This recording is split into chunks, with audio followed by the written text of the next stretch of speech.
Madame, Monsieur, bonsoir. 97 morts, c'est ce soir le chiffre avancé par l'OMS, l'Organisation mondiale de la santé, concernant l'avancée du virus Ebola au Zaïre.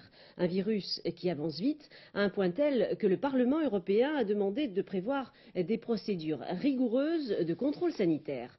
Un ancien médecin militaire, Gilbert Raffier, qui habite actuellement à Cabriès, dans les Bouches-du-Rhône, nous a livré un témoignage. Il y a près de 10 ans, en 1976, il travaillait au Zaïre. Ce virus existait déjà et un sérum avait été trouvé. Nous l'écoutons.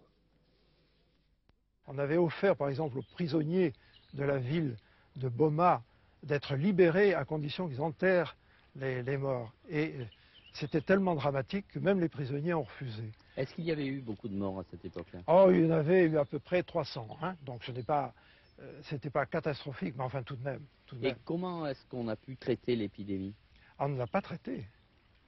On a assisté à son éclosion, on a assisté à son expansion et on a assisté à sa disparition. Naturelle. Naturelle. Et en 1976, des médecins et des chercheurs français et belges ont réalisé un sérum. Il a été testé sur un chercheur à Salisbury, en Angleterre, qui avait été contaminé par un tube qu'il avait cassé, et on a remarqué qu'il commençait à développer la maladie. On lui a injecté du sérum et il a été sauvé. C'est le seul cas que je connaisse, mais il y en a peut-être probablement d'autres, et actuellement on devrait pouvoir s'en servir.